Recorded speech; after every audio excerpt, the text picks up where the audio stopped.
Hello day students, कैसे हैं आप सभी। आई होप आप सभी बहुत अच्छे होंगे। आप सभी का स्वागत है rice smart Hindi YouTube channel पर। डियर स्टूडेंट्स, मैं तरुणा भारद्वाज आपको कराऊंगी अब ज्योग्राफी के अच्छे अच्छे क्वेश्चन जो एग्जाम में आने की पूरी उम्मीद होती है जिनकी। तो आप जानते ही हैं rice smart Hindi YouTube channel पर सुबह के 8 बजे से रात के 11 बजे तक आपको मिलती है क्लासेस, जो आपको सारी क्लासेस हेल्प करेंगी आपके आने वाले एग्जाम्स में सिलेक्शन के लिए। अगर हम बात करें सुबह के 8 बजे, अखिलेश सर आपको करंट अफेयर्स पढ़ाते हैं, फिर आप रीजनिंग पढ़ते हैं अजय मिश्रा सर के साथ, फिर आप इंग्लिश पढ़ते हैं महिमा अवस्थी मैम और के साथ, और उसके बाद आप पढ़ते हैं मैथ्स, जीएस, कंप्यूटर, हिंदी की क्लास 2 PM होती है, जीएस की क्लास का टाइम 3 PM पर भी है। फिर आप मैथ्स पढ़ते हैं, फिर हिमांशु सर आपको पॉलिटी पढ़ाते हैं, महिमा मैम आपको रात को 11 बजे के आसपास वोकैब की क्लास लेती हैं। तो भाई देखिए, इतना सारी क्लासेस, इतना सारा ज्ञान आपको राइस स्मार्ट पर मिल रहा है, और डायरेक्ट सीधे सीधे वो ज्ञान जहां से एग्जाम में खूब क्वेश्चन पूछे जाते हैं। तो चलिए आज की क्लास हम शुरू करते हैं। इससे पहले मैं आपको बता देती हूँ कि अगर आप चाहते हैं हर क्लास का PDF लेने के लिए, तो उसके लिए बच्चों ज्वाइन करना पड़ेगा आपको हमारा टेलीग्राम चैनल, जिसका लिंक दिया हुआ है डिस्क्रिप्शन बॉक्स में। इसी के साथ साथ आपको हमारी क्लास में रेगुलर रहना है, आपको करना पड़ेगा हमारा चैनल सब्सक्राइब, क्योंकि तभी आपको हर क्लास का नोटिफिकेशन टाइम से मिलेगा। और आपको पढ़ना है, सिलेक्शन लेना है, लेकिन राइस स्मार्ट के साथ पढ़ना है और रेगुलर पढ़ना है, निरंतर पढ़ना है। जो भी आपके डाउट्स हैं, जो भी कंफ्यूजन है, वो भी क्लियर करना है। हमारा नंबर है 8282827099। इस नंबर पर आप कॉल कर सकते हैं। साथ ही साथ आप हमें फॉलो कर लीजिए फेसबुक पेज पर, इंस्टाग्राम पर, टेलीग्राम पर, यूट्यूब पर तो किया ही हुआ है। और इसी के साथ बच्चों अब आप हमारे साथ पढ़ाई कर सकते हैं राइस स्मार्ट के ऑफलाइन सेंटर जो है दिल्ली मुखर्जी नगर में। तो चलिए पहला क्वेश्चन अगर हम देखते हैं, पहला क्वेश्चन बच्चों आपके लिए क्या है, तो सभी बच्चे आंसर भी करेंगे। तो पहला क्वेश्चन है बच्चों, ओजोन परत का क्षय किस क्षेत्र में पाया गया है? In which sphere ozone layer depletion is found? आयन मंडल, समताप मंडल, मध्य मंडल, स्थल खंड, यहाँ कहाँ से? तो बच्चों देखिए, समताप मंडल, समताप मंडल को आप इंग्लिश में क्या बोलते हो? स्ट्रेटोस्फीयर, समताप मंडल। समताप मंडल ऐसे भी लिखा मिल जाएगा, और ऐसे स्ट्रेटोस्फीयर, ट्रोपोस्फीयर, आयनोस्फीयर, जो भी इंग्लिश में वर्ड होते हैं उसको हिंदी में लिख कर दे देंगे, और यहीं से बनता है कंपटीशन। तो समताप मंडल में ओजोन गैस पाई जाती है। और ओजोन गैस क्या होती है? जब ऑक्सीजन के 3 अणु आपस में मिलते हैं तो उसको हम बोलते हैं ओजोन गैस। अब जहाँ पर ओजोन गैस है तो ओजोन परत का डिप्लेशन, ओजोन परत का छिद्र या होल भी तो वहीं पर होगा। तो वेरी सिंपल, स्ट्रेटोस्फीयर, समताप मंडल संबंधित है आपकी ओजोन परत या ओजोन गैस। अगर हम बात करें ओजोन गैस को हम बोलते हैं बच्चों पृथ्वी का छाता। पृथ्वी का छाता कहा जाता है ओजोन गैस को, क्योंकि ओजोन गैस सूर्य से आने वाली पराबैंगनी किरणों से बचाकर हमारी पृथ्वी की रक्षा करती है। और इम्पोर्टेंट क्वेश्चन ये भी है कि 16 सितंबर को ओजोन डे मनाया जाता है। चलिए देखते हैं नेक्स्ट क्वेश्चन। ओजोन परत में कमी किसके कारण होती है? The depletion in the ozone layer is caused by. तो ओजोन परत में क्या होता है? हमारी प्रकृति ने तो क्या किया बच्चों, हमारी प्रकृति ने ओजोन गैस थी समताप मंडल में, ताकि सूर्य से आने वाली अल्ट्रावायलेट रेज से हमारी रक्षा हो सके, हमारी सुरक्षा हो चुके। लेकिन हम क्या करते हैं? हम AC भी चलाते हैं, हम फ्रिज भी चलाते हैं। तो AC और फ्रिज के चलाने से निकलती है chlorofluorocarbon, CFC gas.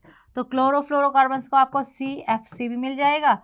CFC gas का पूरा ही नाम है क्लोरोफ्लोरोकार्बन्स। तो ये क्या करती है? जो ऑक्सीजन के 3 अणु आपस में मिले थे उसको अलग अलग तोड़ देगी, क्योंकि O3 ओजोन गैस हमने किसको कहा? जब ऑक्सीजन गैस के 3 मॉलिक्यूल्स आपस में मिले, अब ये अलग अलग हो गए, तो इससे क्या हुआ? ऑक्सीजन की मात्रा में कम, ओजोन गैस की मात्रा में कमी आ गई। तो ओजोन गैस की मात्रा में जो कमी आई उसी को हम बोलते हैं ओजोन होल, ओजोन क्षय, ओजोन छिद्र, डिप्लेशन ऑफ ओजोन या ओजोन अपक्षय। ठीक है। और आप देखिए बच्चों, जो ओजोन गैस है उसको वैसे तो ये तीनों गैस नष्ट करती हैं, लेकिन ये 3 गैस हैं, chlorine, fluorine, carbon dioxide. Chlorine, fluorine, carbon dioxide का शॉर्ट रूप है क्लोरोफ्लोरोकार्बन। तो इनमें से सबसे ज़्यादा जो हानिकारक है वो है क्लोरीन गैस। तो कई बार एग्जाम में ये भी पूछते हैं कि सबसे ज़्यादा हानिकारक गैस कौन सी है, तो वो है आपकी क्लोरीन गैस, जो सबसे ज़्यादा क्या करती है? आपकी ओजोन गैस को नष्ट करती है, और इससे हमारी पृथ्वी का तापमान भी बढ़ता है, पृथ्वी पर लगातार टेम्परेचर भी आता है, जो अल्ट्रावायलेट रेज है जब ये पृथ्वी पर पहुंचती है पूरी तरह से तो पृथ्वी का बहुत ज़्यादा तापमान बढ़ा देंगी, त्वचा संबंधी कैंसर होने लगेंगे और आपका जितने भी वनस्पति हैं वो सूख जाएंगी। जहाँ पर बाढ़ है वहाँ और ज़्यादा बाढ़ आएगी, जहाँ पर सूखा है वहाँ और ज़्यादा बढ़ेगा। तो हमारी पृथ्वी पर जो जीवन है वो धीरे धीरे नष्ट होने लगेगा। इसीलिए ओजोन गैस को बचाने का कार्य हमें करना है और 16 सितंबर को ओजोन दिवस मनाना है ताकि हम उस दिन एसी और फ्रिज कम यूज़ करें और सभी लोगों को जागरूक करें। तो चलिए, इम्पोर्टेंस भी है ओजोन गैस की हमारी पृथ्वी के बचाव के लिए और साथ ही साथ आपके एसएससी एग्जाम के क्वेश्चन के लिए। तो नेक्स्ट क्वेश्चन आपके लिए, निम्नलिखित में से कौन सा भौगोलिक शब्द पानी से घिरे उपमहाद्वीपीय भूमि के टुकड़े से संबंधित है? Which of the following geographical term related to the piece of subcontinental land that is the surrounded by water? तो क्वेश्चन में आ रहा है कि ऐसा भूगोल, कोई भी ऐसी जमीन, ठीक है, जो तीन तरफ से किससे पानी से घिरे हुए हो, ठीक है, पानी से घिरे महाद्वीपीय भूमि के खंड हो। तो जैसे ये भारत है आपका, तो इसके लिए हम यूज़ करेंगे प्रायद्वीप, पेनिनसुला, ठीक है। तो भारत क्या है, इस तरफ बंगाल की खाड़ी से, इस तरफ अरब सागर से, इस तरफ हिंद महासागर, तो तीन तरफ से घिरा हुआ है जल से, पानी से घिरे उपमहाद्वीप भूमि के टुकड़े से। नहीं, प्रायद्वीप नहीं आएगा इस क्वेश्चन का आंसर। चारों तरफ, तीन तरफ नहीं दिया हुआ है आंसर इसका द्वीप, इसका क्या आ जाएगा, आइलैंड। ये कोई स्थल खंड है और जिसके चारों तरफ जल हो, 3 वर्ड्स इसमें नहीं है, तो जिसके चारों तरफ जल होगा बच्चों वो क्या हो जाएगा, आपका द्वीप। और भारत में जो द्वीप है या तो वो अरब सागर में है, यहाँ पर चारों तरफ से जल से घिरे हुए, या वो बंगाल की खाड़ी में है। जितने भी इवन विश्व में, भारत में ही नहीं पूरे विश्व में ज़्यादातर जो आइलैंड्स मिलते हैं, जो द्वीप मिलते हैं, वो ग्रुप्स में होते हैं। 1-2 द्वीप तो इधर उधर होता है, ज़्यादातर ग्रुप्स में होंगे, तो ऐसी भूमि को हम बोल देंगे द्वीप। ऑस्ट्रेलिया जिस तरह से। क्वेश्चन है, निम्नलिखित में से कौन सा भौगोलिक शब्द तीन तरफ से पानी से घिरी भूमि से संबंधित है? Which of the following geographical term related to a body of land surrounded by water on 3 sides? अब यहाँ पर देखिए 3 शब्द लिखा हुआ है, 3 साइड्स। अभी आपने देखा जब कोई जमीन, कोई स्थलखंड चारों तरफ से किससे घिरा, जल से घिरा, ये जल है और ये स्थल है, ये जल है, ये स्थल है, ठीक है। तो इसको हमने क्या नाम दे दिया, द्वीप नाम दे दिया। अब भारत की तरह देख लीजिए, भारत क्या है आपका, इस तरफ बंगाल की खाड़ी से घिरा हुआ है, इस तरफ अरब सागर में भी जल है आपका, और इस तरफ हिंद महासागर में भी जल है। तो जल से जब कोई स्थलखंड 3 तरफ से समुद्र से घिरेगा या जल से घिरेगा, उसके लिए हम यूज़ करते हैं प्रायद्वीप, पेनिनसुला। अच्छा, अभी क्वेश्चन यहाँ से आपके लिए बनता है कि भारत क्या है, एक द्वीप है, एक देश है, एक द्वीपीय देश है, एक प्रायद्वीप है या प्रायद्वीपीय देश है? तो बच्चों भारत एक देश तो है ही, लेकिन भारत की जो आकृति है वो प्रायद्वीपीय है, इसलिए याद रखना भारत एक प्रायद्वीपीय देश है। India is a peninsular country, ठीक है। अब देखिए, ऐसा नहीं कि भारत में ऐसे द्वीप देश मिलेंगे। अब जो आपका यूरोप महाद्वीप है, यूरोप महाद्वीप की ज़्यादातर जो कंट्रीज है, ज़्यादातर जो देश हैं, वो सभी प्रायद्वीपीय आकृति की हैं, पेनिसुलर टाइप हैं, इसलिए यूरोप को हम बोलते हैं प्रायद्वीपों का प्रायद्वीप। तो क्वेश्चन ये भी बन सकता है कि किस महाद्वीप को प्रायद्वीपों का प्रायद्वीप कहा जाता है, या कौन सा महाद्वीप में सबसे ज़्यादा प्रायद्वीपीय देश मिलती हैं? तो याद रखना है यूरोप। और विश्व का सबसे लंबा जो प्रायद्वीप है वो है बच्चों अरबियन प्रायद्वीप। अरब का प्रायद्वीप विश्व का सबसे लंबा प्रायद्वीप है। नेक्स्ट क्वेश्चन, भाई सभी बच्चे आंसर करेंगे, सिलेक्शन लेना है, रेगुलर पढ़ेंगे। हमने जो भी यहाँ पर एग्ज़ाम के लिए पढ़ाया है, सभी एग्ज़ाम से रिलेटेड हर सब्जेक्ट की अलग अलग प्लेलिस्ट बनी हुई है, तो अलग अलग प्लेलिस्ट को भी आप एक साथ रिवाइज कर सकते हैं। क्लासेस आपको इधर उधर सब्जेक्ट की ढूंढनी नहीं पड़ेंगी, प्लेलिस्ट वाले ऑप्शन में जाइए, वहाँ देखिए हर सब्जेक्ट की अलग अलग प्लेलिस्ट है। इतना ही नहीं, शॉर्ट्स वाले ऑप्शन में जाएंगे तो वहाँ पर आपको कुछ कुछ मिनटों की, कुछ कुछ सेकंडों की रील्स में इंपॉर्टेंट इन्फॉर्मेशन या कोई शॉर्ट ट्रिक या कोई ऐसा कोई फैक्ट्स जो इम्पोर्टेंट होता है एग्ज़ाम से रिलेटेड, तो वो भी पढ़ाई जाती हैं। कम्युनिटी पोस्ट वाले ऑप्शन पर जाएंगे तो वहाँ पर आपको काफ़ी क्वेश्चन भी मिलेंगे, तो हर जगह प्रैक्टिस करते रहिए। और हर क्लास का PDF लेने के लिए अभी आप ज्वाइन कर लीजिए टेलीग्राम चैनल, जिसका लिंक दिया हुआ है बच्चों डिस्क्रिप्शन बॉक्स में। तो आप आंसर ज़रूर करें, रिकॉर्डेड क्लास है, लेकिन हम आपके सभी क्वेश्चन के आंसर देखते हैं, कौन कौन बच्चा एक्टिव है, कौन पढ़ाई कर रहा है, कौन नहीं कर रहा है, और किस तरह से आप पढ़ाई कर रहे हैं, अपने बारे में जानकारी लेते रहिए। जो कमियां जिस टॉपिक में आपको दिखे, इस टॉपिक के क्वेश्चन मैं कम कर पा रहा हूं, तो उस टॉपिक को आप पढ़िए और फिर दोबारा क्वेश्चन करिए। तो इस तरह से अपनी कमियों को नोट करना है, उन पर काम करना है और अपने अंदर इम्प्रूवमेंट लेकर इसी बार लेना है सिलेक्शन। हम आपकी सफलता में हमेशा साथ हैं, लेकिन बच्चों आपको भी अपनी सफलता के लिए मेहनत करनी पड़ेगी। क्वेश्चन है निम्नलिखित में से कौन सा देशांतर भारत के मानक मध्य रेखा है? Which of the following longitude is the standard meridian of India? तो क्वेश्चन है भारत का मानक समय कौन सा देशांतर है? देखिए, जैसे आपने पढ़ा 23.5 डिग्री उत्तरी अक्षांश या कर्क रेखा भारत के मध्य से गुजरती है। इसी तरह से अगर आप पढ़ेंगे 82.5 डिग्री पूर्वी देशांतर 82.5 ईस्टर्न लॉन्गिट्यूड, ठीक है, ये क्या है, बिल्कुल भारत के मध्य से गुजरता है। जब ये भारत के मध्य से गुजरेगा 82.5 डिग्री पूर्वी देशांतर, इससे क्या लिया गया है, भारत का मानक समय। क्या लिया गया है, भारत का मानक समय, standard time of India, Bharat का मानक समय, इसी से लिया गया है। अब ये क्या हुआ, 82.5 डिग्री पूर्वी देशांतर रेखा, इसको हम बोलते हैं भारत की मानक रेखा, Indian standard timeline of India. तो इम्पोर्टेंट क्वेश्चन है। और भारत में सबसे पहले सूर्योदय अरुणाचल में, सबसे बाद में गुजरात में। भारत के पूर्व और पश्चिम गुजरात और अरुणाचल के समय में कितने घंटे का अंतर है, 2 घंटे का अंतर है। इसलिए भारत में दूसरे मानक समय की भी मांग की जा रही है। अरुणाचल में सूर्योदय होता है 4 बजे, गुजरात में होता है 6 बजे, तो अंतर पड़ता है 2 घंटे का। तो क्वेश्चन है निम्नलिखित में से किस स्थान पर विश्व में सबसे अधिक वर्षा होती है? Which of the following places receive the highest rainfall in the world? सबसे ज़्यादा वर्षा कहाँ पर होती है बच्चों? ये भारत ही है। पहले था चेरापूंजी, लेकिन अब क्या है आपका मेघालय का मौसिनराम। मौसिनराम आपने पढ़ लिया, कहाँ पर है, मेघालय। मेघों का घर, मेघ मीन्स होता है बादल, आले मीन्स होता है घर। तो मेघालय में सबसे ज़्यादा बारिश होती है। अब देखिए बच्चों, जो वर्षा होती है, जो रेनफॉल होती है, वो 3 प्रकार की होती है। कौन कौन सी? कॉन्वेंशनल रेनफॉल या संवहनीय वर्षा, चक्रवातीय वर्षा या वातावरीय वर्षा या साइक्लोनिकल रेनफॉल, तीसरा है आपका पर्वतीय वर्षा या ओरोग्राफिक रेनफॉल। तो विश्व में सबसे ज़्यादा हर रोज 2 बजे के बाद कहाँ पर? भूमध्य रेखा पर। 2 बजे के बाद, भाई सभी आंसर करते रहें, 2 बजे के बाद भूमध्य रेखा पर। 2 बजे के बाद कौन सी वर्षा होती है? संवहनीय, हर रोज बारिश होती है। तो सबसे ज़्यादा संवहनीय वर्षा कहाँ पर होती है? आपके भूमध्य रेखा पर। लेकिन जो मेघालय के मौसिनराम में बारिश होती है वो कौन सी है? आपकी पर्वतीय वर्षा। कौन सी वर्षा? पर्वतीय वर्षा। जो अरब सागर से मानसून उठता है ये पूरे भारत में वर्षा करता है, लेकिन जो बंगाल की खाड़ी से मानसून उठता है वो ज़्यादा से ज़्यादा बारिश आपके मेघालय में करेगा, क्योंकि यहाँ पर पर्वत बीच में आ जाते हैं। गारो, खासी, जयंतिया। कौन कौन सी? गारो, खासी और जयंतिया। गारो, खासी, जयंतिया ये पहाड़ियाँ हैं, जिसकी वजह से ये मेघालय के मौसिनराम में सबसे ज़्यादा बारिश होती है।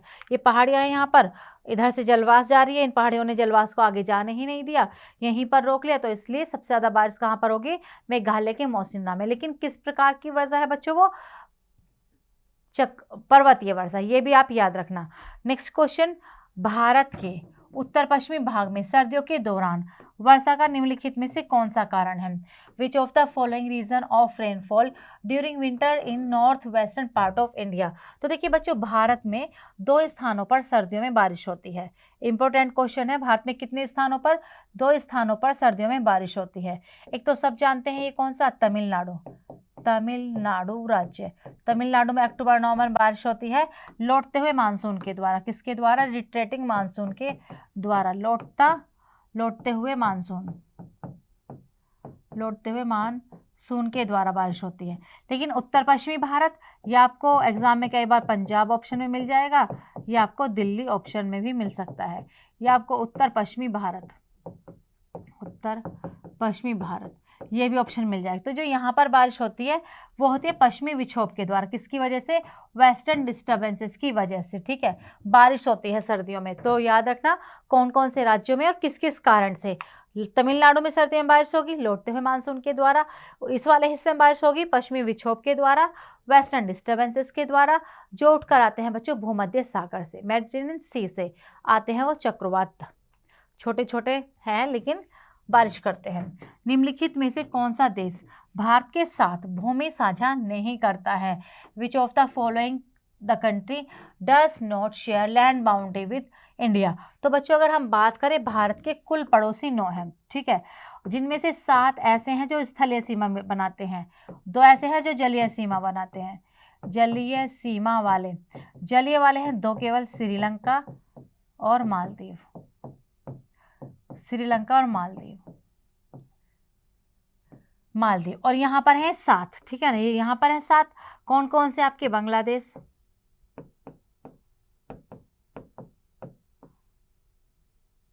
चीन, पाकिस्तान, नेपाल, भूटान, अफगानिस्तान,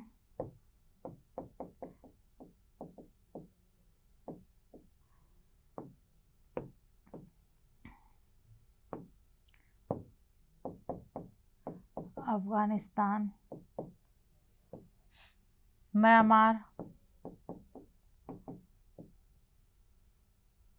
ये बांग्लादेश, चीन, पाकिस्तान, नेपाल, भूटान, म्यांमार और यहाँ आपके श्रीलंका, तो ये कजाकिस्तान इसमें से नहीं है। कजाकिस्तान के साथ भारत का बॉर्डर नहीं लगता है। चलिए नेक्स्ट क्वेश्चन बच्चों, निम्नलिखित में से किसे सबसे दक्षिणी हिमालय कहा जाता है? Which of the following is called the southern most hills Himalayas? तो जो हिमालय पर्वत है वो विश्व का सबसे ऊंचा और सबसे नया पर्वत है। हिमालय कई देशों में फैला हुआ है। हिमालय के बच्चों 4 भाग किए जाते हैं। सबसे उत्तर का है आपका ट्रांस हिमालय, जिसको लेकर भारत, पाकिस्तान और चीन में विवाद है। फिर यह आपका महान हिमालय, यह आपका लघु हिमालय और ये हिस्सा आ जाता है आपका शिवालिक पर्वत। तो शिवालिक पर्वत क्या है? सबसे दक्षिणी भाग है भारत की, दक्षिण नॉर्थ और ये साउथ। तो भारत का सबसे हिमालय का सबसे दक्षिणतम भाग है आउटर हिमालय है आपका शिवालिक, ठीक है। और आंतरिक हिमालय को हम बोलते हैं आंतरिक Himalaya, inner Himalaya. Next question, भाई सभी बच्चे आंसर जरूर करते रहेंगे, आंसर करना है, जीवन में आगे बढ़ना है, इसी बार सिलेक्शन लेना है और राइस स्मार्ट के साथ पढ़ना है और सिलेक्शन के बाद राइस स्मार्ट पर आकर बताना भी है। नेक्स्ट क्वेश्चन, पाक जलडमरू मध्य कहाँ स्थित है? वेयर डज द पाक स्टेट लाइज? तो सब जब भी भारत का मैप देखते हैं तो यहाँ पर श्रीलंका आप देखते हैं और ये जो जल का संकीर्ण मार्ग है इसको हम बोलते हैं पाक जलडमरू मध्य। तो ये किस किस के बीच हुआ? भारत और श्रीलंका के बीच में। ये छोटा सा भारत का जलीय सीमा वाला पड़ोसी देश है श्रीलंका और ये है आपका भारत, ठीक है, इनके बीच में है पाक जलडमरू मध्य, पाक स्टेट। क्वेश्चन है, निम्नलिखित में से कौन सी भारत की सबसे पुरानी पर्वत श्रृंखला है? Which of the following is the oldest mountain range in India? तो बच्चों अच्छी बात यह है भारत में पुराने पर्वत भी हैं तो भारत में नए पर्वत भी हैं। पुराने पर्वत कौन सा है? पूरे विश्व का, भारत का भी और पूरे विश्व का सबसे पुराना पर्वत है बच्चों अरावली पर्वत। कहाँ कहाँ फैला हुआ है? ये दिल्ली से शुरू हो जाता है अरावली पर्वत। जिस समय का ये पर्वत है उस समय के पर्वत अब नहीं है। दिल्ली, हरियाणा, राजस्थान और गुजरात तक ये फैला हुआ है। सबसे ऊंचा और सबसे लंबा, सबसे ऊंचा व सबसे लंबा ये है आपका राजस्थान में। ऊंचाई है 1722 मीटर। ऊंचाई कितनी है? 1722 मीटर। किस लिए फेमस है? मकराना मार्बल के लिए। मकराना मार्बल पूरे विश्व का सबसे प्रसिद्ध मार्बल है जो पाया जाता है अरावली में, जिसके द्वारा बना हुआ है ताजमहल, जिसके द्वारा बन रहा है अयोध्या का राम मंदिर, वो मकराना मार्बल है। पूरे विश्व में सबसे ज़्यादा फेमस है अरावली का ही है वो। तो भाई क्वेश्चन कैसे लग रहे हैं आपको? समझ में आ रहे हैं या नहीं आ रहे हैं, या कोई डाउट है तो क्लास में ही आप बताइए, पूछिए, टेलीग्राम चैनल पर आइए, अपने पड़ोसी, दोस्त, रिश्तेदार को बताइए, क्योंकि इन्फॉर्मेशन जिनको नहीं होती है कई बार उनकी क्लास छूट जाती है। किस टाइम कौन सी क्लास होती है ये भी ध्यान रखा करो। तो क्वेश्चन है, निम्नलिखित में से कौन सा भारत का उच्चतम बिंदु है? Which of the following is the highest point in India? तो भारत का सबसे जो ऊंची चोटी है वो है कंचनजंगा। माउंट एवरेस्ट हिमालय की ऊंची चोटी है लेकिन ये नेपाल में है। ये पूरे विश्व की भी ऊंची चोटी है, एशिया की भी और हिमालय की भी। दोदा बेटा नीलगिरी की ऊंची चोटी है। नीलगिरी पर्वत कहाँ पर है? पूर्वी घाट पर्वत और पश्चिमी घाट पर्वत जहाँ पर मिलते हैं वहाँ ऊपर होता है आपका नीलगिरी। जॉर्ज माउंट एवरेस्ट, ये कोई ये आपका कंचनजंगा इंपॉर्टेंट है। तो देखिए अगर क्वेश्चन में आए भारत की ऊंची चोटी बताइए, कंचनजंगा ऑप्शन में तो वो भी ठीक है। अगर जब ये ऑप्शन में ना हो और K2 गॉडविन ऑस्टिन हो, K2 का ही दूसरा नाम है गॉडविन ऑस्टिन, तो उस पर भी कर देना। लेकिन उसको लेकर विवाद है क्योंकि वो ट्रांस हिमालय में है, POK वाले एरिया में, पाक ऑक्युपाइड कश्मीर के बारे में, तो वो डिस्प्यूटेड है। इसको लेकर सिक्किम में है, कोई विवाद नहीं है। चलिए देखते हैं नेक्स्ट क्वेश्चन। जोग जलप्रपात भारत के निम्नलिखित में से किस राज्य में स्थित है? Jog fall are located in which of the following state? तो भारत का सबसे ऊंचा जलप्रपात जोग जलप्रपात है जो कर्नाटक राज्य में, कहाँ पर? यहाँ है आपका ये हिस्सा कर्नाटक राज्य में शरावती नदी पर स्थित है, शरावती नदी पर। जोग जलप्रपात के दूसरे नाम भी हैं। जोग जलप्रपात को आप महात्मा गांधी जलप्रपात भी कहते हैं और जोग जलप्रपात को आप गरसप्पा जलप्रपात भी कहते हैं। चलिए इंपॉर्टेंट क्वेश्चन, और पश्चिमी घाट पर्वत पर ये बनता है। नेक्स्ट है भारत का सबसे निचला बिंदु कौन सा है? Which is the lowest point in India? Kuttanad, Nanda Devi, Kanyakumari और आपका इंदिरा पॉइंट। तो इंदिरा पॉइंट तो भारत का सबसे दक्षिणतम बिंदु है। कन्याकुमारी भारत की मुख्य भूमि का दक्षिणतम राज्य है आपका, और वहीं पर है कन्याकुमारी। भारत का सबसे दक्षिणतम राज्य कौन सा है? तमिलनाडु। अब बात करें कुट्टनाड, तो कुट्टनाड भारत का सबसे नीचा बिंदु है। जो किसी भी स्थलखंड की ऊंचाई या समुद्रों की गहराई हम नापते हैं, गर्त की गहराई वो नापते हैं बच्चों समुद्र के तल से, तो ये थोड़ा समुद्र तल से भी नीचा है। और ऊंचा आपको पता ही कंचनजंगा भी ठीक है, K2 मिले ऑप्शन में तो भी ठीक है। देख लेना ऑप्शन में क्या है, क्वेश्चन की लैंग्वेज क्या है। क्वेश्चन है निम्नलिखित में से कौन सा राज्य भारत में सबसे अधिक मात्रा में उर्वरक की खपत करता है? Which of the following state consume highest quantity of fertilizers in India? तो प्यारे बच्चों जो पंजाब राज्य है, पंजाब राज्य में सबसे ज़्यादा उर्वरक की खपत होती है। पंजाब राज्य में गेहूं की प्रति हेक्टेयर उपज अधिक भी है। पंजाब राज्य जो 5 नदियों की भूमि कहलाता है, और वो 5 नदियों कौन सी हैं? झेलम, चेनाब, रावी, व्यास और सतलज। झेलम, चेनाब, रावी, व्यास और सतलज ये सभी सिंधु की सहायक नदी हैं। ये सभी सिंधु की ट्रिब्यूटरीज हैं। इन 5 नदियों के द्वारा पंजाब राज्य का निर्माण हुआ, पंजाब के मैदान का निर्माण हुआ, और यहाँ पर उर्वरक की खपत बहुत ज़्यादा मिलती है। क्वेश्चन है शेलवा घने उष्णकटिबंधीय वर्षा वन है। Selvas are dense tropical rain forest of. तो बच्चों पूरे विश्व में सबसे ज़्यादा जो सदाबहार वन है वो कहाँ पर पाए जाते हैं? आपके यहाँ पर ये हिस्सा आपका ब्राज़ील, दक्षिणी अमेरिका का ब्राज़ील, सबसे बड़ा देश ब्राज़ील। तो वहाँ पर जो उष्णकटिबंधीय सदाबहार वन है उसको हम बोलते हैं शेलवा। तो ये है आपका आ जाएगा अफ्रीका नहीं, अमेरिका। दक्षिणी अमेरिका वाले ऑप्शन पर करेंगे। दक्षिणी अमेरिका में सबसे ज़्यादा सदाबहार वनों को हम सेल्वा भी बोलते हैं, और क्योंकि यहाँ से सबसे ज़्यादा ऑक्सीजन मिलती है तो इनको हम बोलते हैं विश्व का फेफड़ा, लंग्स ऑफ द अर्थ। विश्व का फेफड़ा भी कहा जाता है, लंग्स ऑफ द अर्थ भी कहा जाता है ब्राज़ील वाले वनों को। नेक्स्ट क्वेश्चन है बच्चों, मन्नार की खाड़ी भारत के किस राज्य के तट पर स्थित है? The gulf of Mannar is situated along the coast which state? तो ये है आपका तमिलनाडु राज्य, ठीक है। यहाँ पर कौन सा स्टेट है? भारत का सबसे दक्षिणतम राज्य तमिलनाडु। अब यहाँ पर क्या है? श्रीलंका। ये जो हिस्सा है इस तरफ का ये है आपकी मन्नार की खाड़ी। और मन्नार की खाड़ी क्यों फेमस है? प्रवाल जीवों के लिए। यहाँ पर प्रवाल जीव, उसको हम मूंगा भी बोलते हैं और कोरल भी कहते हैं, इनको बचाने का कार्य किया जा रहा है। इंपॉर्टेंट क्वेश्चन है आपका ये भी। तो आंसर आ जाएगा बच्चों तमिलनाडु में है मन्नार की खाड़ी का दक्षिणी तट, या पाक से भी आ जाए। नेक्स्ट क्वेश्चन आप सबके लिए बच्चों, सलाल परियोजना किस नदी पर है? The Salal project in on the river. तो जो सलाल प्रोजेक्ट है वो है आपकी चिनाब नदी पर। चिनाब नदी जो सिंधु की सहायक नदी है उसी पर सलाल डैम परियोजना लगाई गई है। क्वेश्चन है भारत द्वारा घेरी गई पृथ्वी की सतह का प्रतिशत कितना है? The percentage of earth surface covered by India. Simple सा क्वेश्चन है, क्वेश्चन पूछ रहा है कि भारत में पूरे विश्व की भूमि का कितना प्रतिशत है। तो जितनी भी पूरे विश्व में जमीन है, स्थलखंड है, उसका केवल भारत में 2.4% है। और जनसंख्या की बात करें, जितनी भी पूरे विश्व में जनसंख्या है उसका भारत में 17.5% है। किसके अनुसार? 2011 की जनगणना के अनुसार। 2021 में जनगणना होनी थी, वो अभी नहीं हो पाई बायोलॉजिकल डिजास्टर की वजह से। किसकी वजह से? कोरोना की वजह से। जैविक आपदा थी वो, तो उस आपदा की वजह से नहीं हो पाई है 2011 की जनगणना। अब तो ज़्यादा भी हो गई होगी, ऐसा नहीं है, इतनी रही होगी। भारत में सर्वाधिक वन क्षेत्रफल वाला राज्य कौन सा है? The state having a largest area of the forest covered in India is. तो भाई बताइए, सभी बच्चे करेंगे आंसर। समझ में आ रहा है, नहीं आ रहा है, कहाँ कन्फ्यूज़न है, याद करना है, रेगुलर रहना है क्लास में, इसी बार लेना है सिलेक्शन।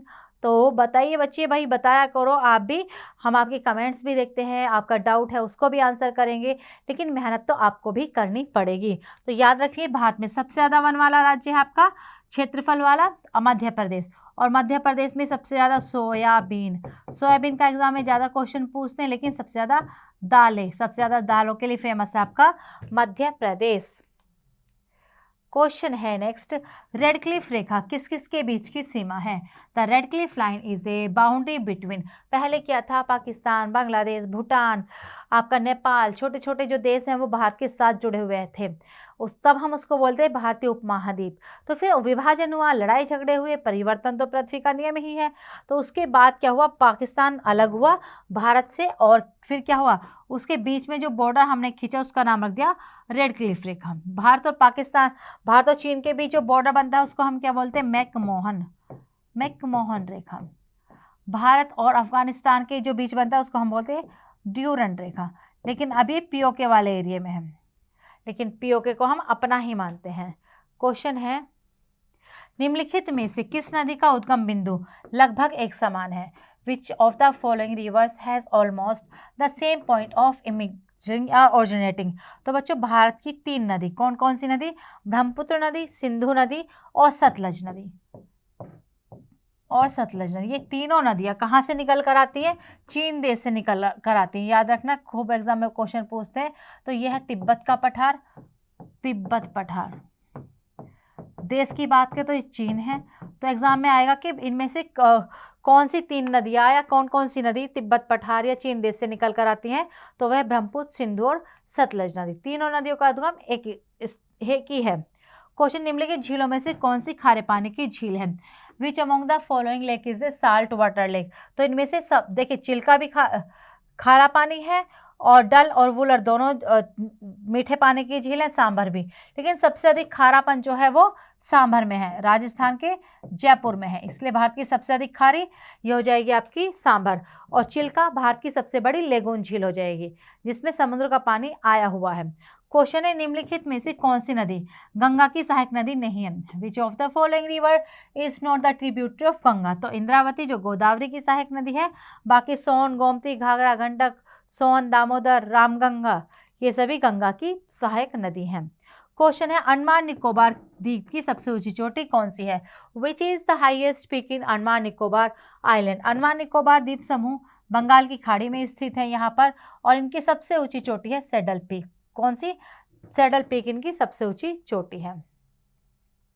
क्वेश्चन, इंदिरा गांधी नहर किस नदी का जल लेती है, या इंदिरा गांधी नहर में किस नदी का जल डाला जाता है? तो बच्चों, व्यास और सतलज नदी का जल हरिके बैराज नामक स्थान से इंदिरा गांधी नहर में डाला जाता है। इंदिरा गांधी नहर जो भारत की सबसे लंबी नहर है, और इस नहर के द्वारा ही राजस्थान के श्रीगंगानगर जिले में पहली बार गेहूं और गन्ने की खेती हुई है। क्वेश्चन है, निम्नलिखित में से कौन सी नदी नेपाल से निकलती है और गंगा में गिरती है? तो यह आपकी कोसी नदी, जिसको हम बोलते हैं बिहार का शोक, शोर ऑफ बिहार कहा जाता है, बिहार का शोक इसको हम कहते हैं। ये नेपाल हिमालय से निकलकर गंगा नदी में मिलती है।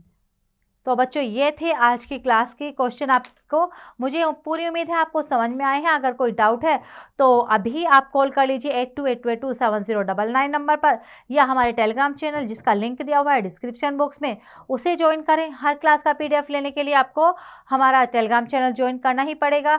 और प्लेलिस्ट बनी हुई है हर एग्ज़ाम वाइज, हर टॉपिक वाइज, तो आप सभी प्लेलिस्ट में जो आपको प्लेलिस्ट प्रोवाइड करवाई है उनका भी रिवीजन किया करो, क्योंकि वहाँ भी बहुत सारे टॉपिक्स हैं। तो मिलते हैं फिर नेक्स्ट क्लास में। क्लास कैसी लगी कमेंट करके ज़रूर बताइएगा। अपना ध्यान रखें, खुश रहें और जीवन में हमेशा आगे बढ़ते हैं। Thank you and good luck बच्चों।